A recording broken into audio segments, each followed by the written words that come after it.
for the record, please. Good afternoon. I'm Adrian Whitcomb, 316 54th Street, Newport News. I'd like to speak, excuse me, concerning the city farm. I'm going to go over a number of points here and try to highlight some things. First of all, the history. The 58 waterfront acres and the location of Water Ward Town. It was chosen by Preservation Virginia in 2010 as being one of the 10 most endangered historic sites in Virginia. And in addition to Town, there were Native Americans that occupied the area before that, and as well as the Civil War fortifications in that area. The citizens. People have anticipated the use of a waterfront area park for many years. Some have even purchased homes based on the fact, what they thought was the fact that the park would be open in a short time, and still we haven't had access to that park. And also more than 6,000 people have signed a petition, and when some of us go out, and by the way, most of the petitions were gathered at polling places on election day, so that pretty much assures that these are people that voted in Newport News.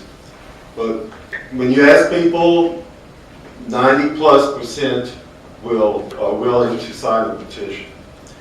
The possibilities. Now, we do like grass and trees, but we are not against other things in the park. For example, if you consider what's in Huntington Park or some of the other parks in Newport News, whatever is appropriate. But what we do think is it should be a citizen task force that decides what would be located. And that's what was decided in the master plan approved in 1991.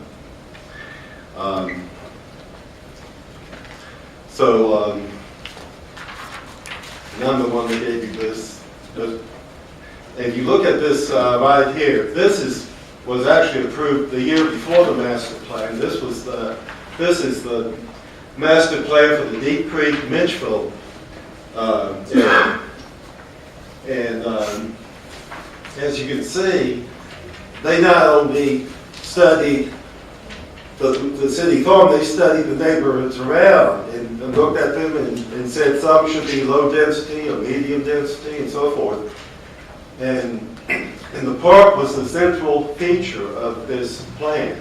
And then a year later, they had to make a specific plan for the park.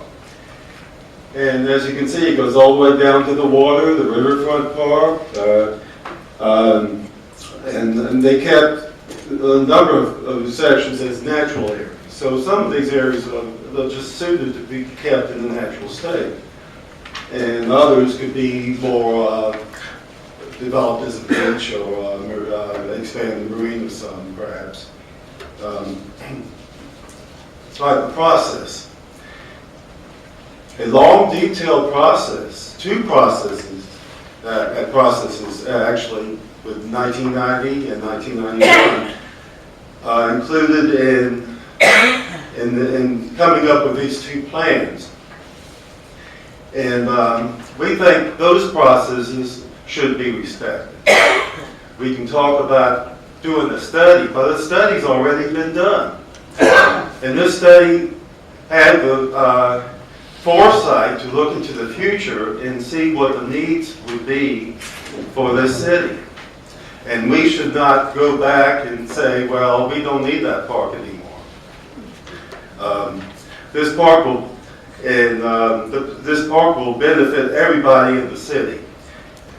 There will be an increase in home values in the neighborhoods around the park that will more than compensate for whatever could have been gotten by developing 200 or so houses there on that, luxury houses there on the waterfront. Additional recreation facilities and activities will improve the health of our citizens. Visitors from outside the city will be attracted to the park and spend money while in the city. At the same time, you don't have to provide all the services that you do for residents.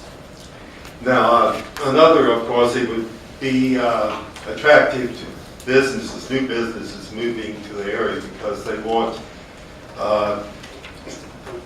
things like parks for their employees.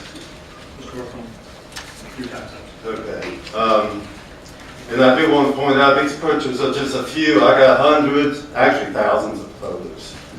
But these are some of the groups meetings we've had. We had that one at First Baptist March of last year.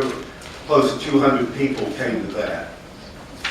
And you have the petition. That's the petition that we've been circulating. So I have a question on the petition, if you don't mind. I keep hearing about 6,000 or 7,000 signatures, and all I've ever seen is the blank one. Where does this petition exist? Has it been provided to anybody with all the signatures? No, we haven't presented it anywhere yet. All right.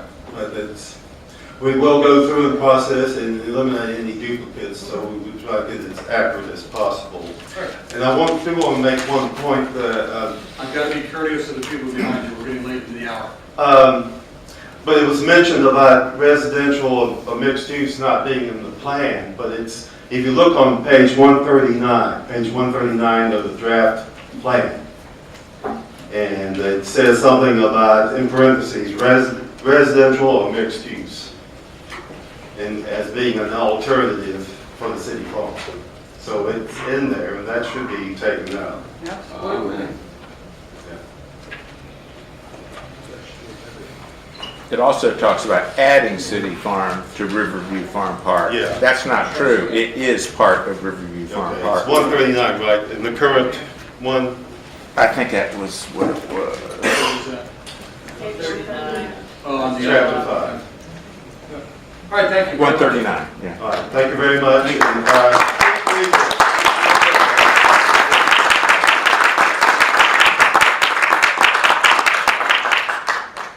I think it might be important to read what it says.